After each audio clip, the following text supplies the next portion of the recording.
সফরকারী অস্ট্রেলিয়ার বিপক্ষে আজ দ্বিতীয় টি-20 ম্যাচে মাঠে নামবে বাংলাদেশ।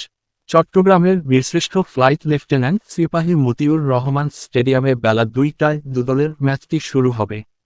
এরই মধ্যে 3 ম্যাচ সিরিজে 1-0 ব্যবধানে এগিয়ে অস্ট্রেলিয়া। ওয়ানডে সিরিজ হারলেও প্রথম ম্যাচে বাংলাদেশকে 4 উইকেটে হারিয়ে টি-20তে দারুণ সূচনা করেছে তারা। এবার তাদের সামনে সিরিজ জয়ের হাতছানি। অন্যদিকে গত ম্যাচে হতাশ হলেও আজ সিরিজে 1-1 সমতায় ফিরতেই মাঠে নামবে বাংলাদেশ। সিরিজে ঘুরে দাঁড়াতে আত্মবিশ্বাসী স্বাগতিকরা। প্রথম টি-20তে অস্ট্রেলিয়ার স্পিনেই এলোমেলো হয়ে যায় বাংলাদেশের ব্যাটিং লাইনআপ। টি-20 ইতিহাসে প্রথমবার ইনিংসে 9 উইকেট শিকারের রেকর্ড গড়েন অস্ট্রেলিয়ান স্পিনাররা। ব্যাটিং ব্যর্থতার মধ্যে বিশেষ করে বাংলাদেশের মিডল অর্ডারের দোষ নিয়েই বেশি প্রশ্ন উঠছে।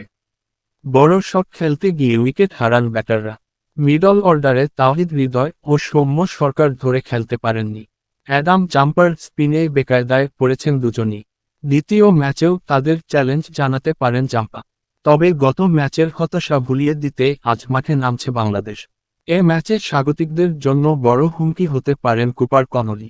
ওয়ানডে সিরিজের ব্যাটিং ছন্দ টি-20ও ধরে রেখেছেন এই তরুণ। আগের ম্যাচে টি-20তে সেরা পারফরম্যান্স দেখাতে পারেননি বাংলাদেশের পেসাররা। বিশেষ করে শরীফুল ছিলেন বেশ খরচে। মোস্তাফিজ, শরীফুলরা আজই ব্যাটারদের কেমন পরীক্ষা নেন সেটি দেখার বিষয়।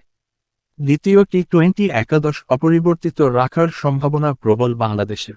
ওয়ানডে সিরিজের নিয়মিত অধিনায়ক লিটন দাস চোট পাওয়ায় ভারপ্রাপ্ত অধিনায়ক হিসেবে দায়িত্ব পালন করছেন তাওহিদ হৃদয়। লিটনের অবস্থার উন্নতি হলেও আজকের ম্যাচে তার খেলা নিশ্চিত নয়।